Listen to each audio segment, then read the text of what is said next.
Je m'appelle Cyril James, j'ai 45 ans, je suis neurochirurgien et je travaille surtout en neurochirurgie pédiatrique.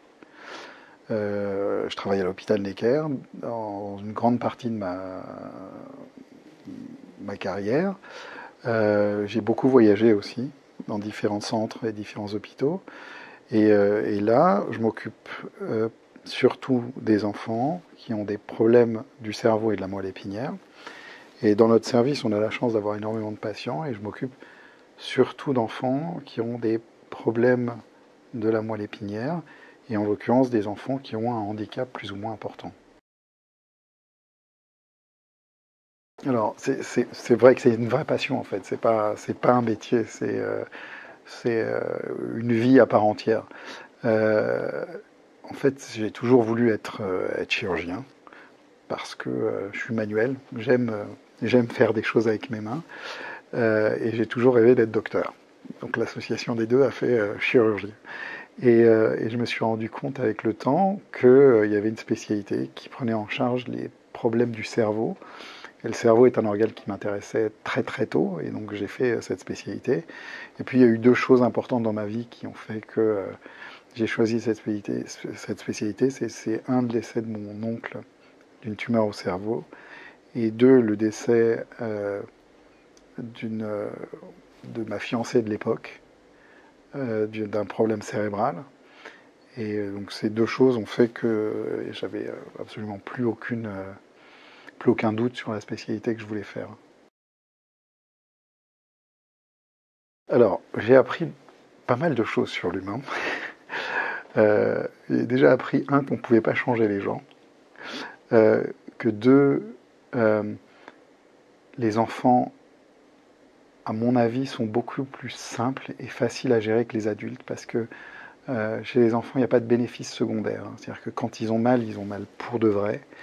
Quand ils ont pas mal, eh ben, ils courent dans les couloirs, etc. Contrairement à l'adulte où il y a un petit peu de comédie malgré tout, pas pour tout le monde, mais c'est plus compliqué. Le cerveau adulte, à mes yeux, est plus complexe que celui des enfants. Et donc j'aime les enfants pour ça. Et je trouve que les familles qui ont des enfants avec des maladies, plus les maladies sont graves, plus les parents et la famille a du recul et sont humbles devant la prise en charge, contrairement aux enfants qui ont des maladies beaucoup moins graves ou pas de maladie du tout. Les parents sont en général, et l'enfant, mais surtout les parents, sont plus revendicateurs. Et c'est ce qui m'a appris le temps. Et puis, il y a aussi des familles avec lesquelles on a des affinités, des enfants avec lesquels on a plus ou moins d'affinités. Mais c'est vraiment une alchimie qui se fait entre les gens et nous, et parce qu'on a un vrai travail de contact et social avec les gens et les familles. On s'implique et on rentre dans la famille et on les connaît très très bien à terme, ces gens. Alors, à la base, moi, j'étais pas excellent à l'école. C'est le moins qu'on puisse dire. Et personne ne croyait que je ferais de la médecine et encore moins de la neurochirurgie. Mais il faut se donner les moyens de faire ce qu'on a envie de faire. Il y a une expression en anglais qui dit « le ciel est la limite ». La limite, c'est seulement nous. Et c'est nous qui nous limitons dans ce qu'on peut faire. Et réellement, je pense qu'il n'y a aucune limite à ce qu'un être humain peut faire. On est exceptionnels, tous, et on a un pouvoir exceptionnel. Et je pense que la seule limite qu'on se donne, c'est nous qui nous la donnons. C'est pas notre corps et c'est pas notre cerveau. Donc, faites ce que vous avez envie de faire, ou donnez-vous les moyens de le faire en tout cas. Ce qui me motive à me lever le matin, c'est de faire mon boulot, et parce que j'aime ce que je fais, j'adore ce que je fais, j'aime aller au travail, j'aime aller dans l'environnement de l'hôpital, je me sens bien dans cet endroit. On crée des liens qui sont extrêmement forts avec les gens avec lesquels on travaille, avec mes collègues, on se voit en dehors, on s'appelle en dehors, etc. Donc on crée une sorte de seconde famille du travail, et le fait de pouvoir aider les autres, c'est quelque chose de très important, et de faire en sorte que les autres puissent aller mieux. Et ce qui me plaît aussi, c'est de rencontrer des gens. C'est d'avoir un contact avec des gens, un contact avec des familles, de connaître ça et d'essayer de pouvoir les aider comme je peux. Alors malheureusement, on ne peut pas guérir tout le monde, ce qui est très frustrant pour nous, les docteurs, et pour moi en l'occurrence, mais on apprend avec le temps qu'on peut les aider et on peut apprendre des nouvelles choses. Et ça aussi, ça motive. C'est-à-dire que le fait que ce métier ne soit pas fini et que tous les jours, on peut apprendre des nouvelles choses et tous les jours, on peut inventer des nouvelles choses pour faire améliorer, pour faire avancer la science, c'est assez fantastique. Et donc, je suis très heureux de pouvoir faire ça et de pouvoir aussi me remettre en question systématiquement et essayer de faire avancer les choses. Bien sûr qu'il y a des choses qui m'agacent. C'est évident qu'il y a des choses qui m'agacent. Il y a plein de choses qui m'agacent dans la politique, dans l'environnement, dans plein de choses.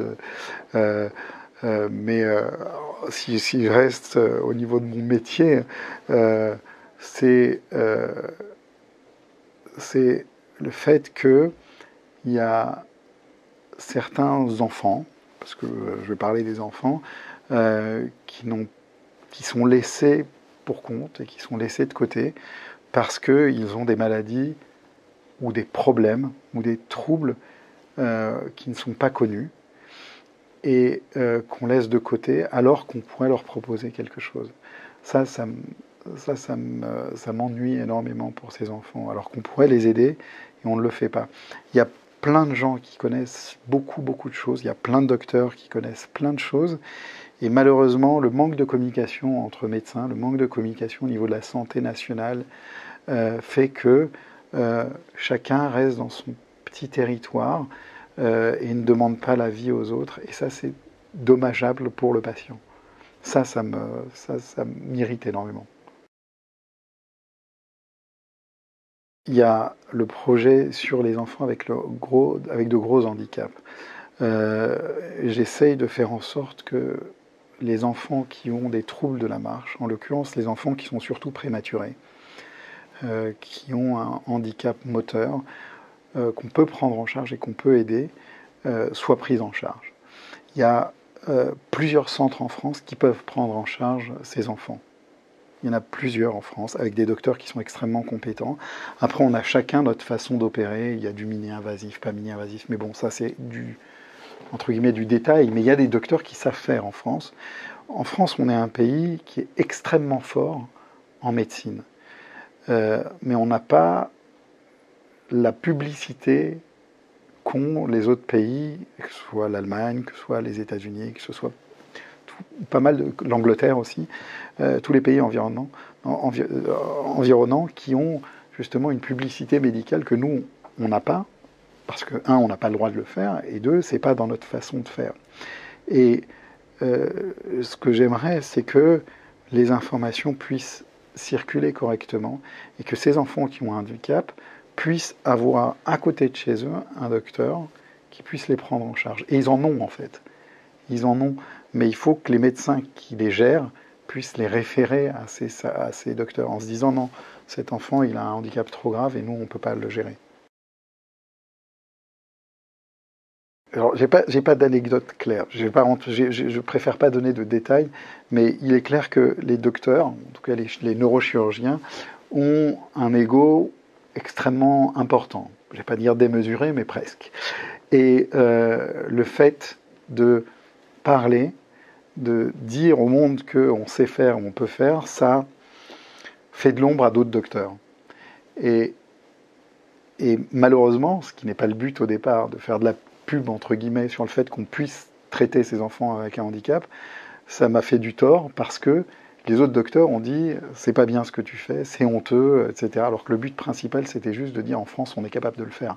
Ne partez pas à l'étranger payer une somme catastrophique. C'est ça ce qui m'a voilà. Donc, mais voilà. Après il y a des enfants qu'on adore parce que ils ont marqué notre histoire. Parce que il y a des enfants aussi qu'on adore et avec des familles qu'on adore parce que il y a une affinité qui se crée entre les familles et nous. Et moi, j'ai quelques enfants que j'adore voir et que j'adore revoir parce que j'adore les parents, j'adore les enfants. C'est un vrai plaisir de revoir ces patients en consultation et j'ai du mal à les lâcher. J'ai du mal à les laisser aller chez l'adulte. Normalement, on doit les suivre jusqu'à 18 ans. Et moi, j'ai du mal à les lâcher à 18 ans. J'ai besoin de continuer à les voir. Mais c'est assez égoïste comme sentiment. Mais voilà. Mais sinon, des anecdotes, j'en ai plein, des petites anecdotes sympas avec des enfants qui courent dans les bras, qui m'embrassent, etc.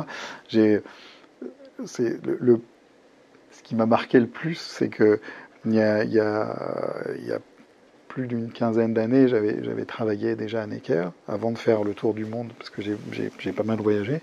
Et, et donc j'ai opéré un enfant et que je n'ai pas revu depuis l'intervention, parce que je suis parti. Et je l'ai revu récemment, en fait je l'ai connu grand comme ça, et je l'ai revu récemment, c'est un beau garçon qui a 16 ans, un vrai ado, grand, etc. Et je me rappelais de lui tout petit bébé, et pour moi, le temps n'avait pas changé. C'est-à-dire pour moi, il était encore bébé. Quand j'ai vu son nom, je m'attendais à voir un petit truc comme ça.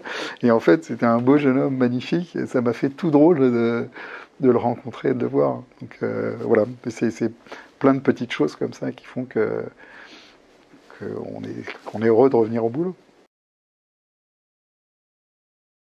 En tant que valeur humaine, il y a d'abord mes parents.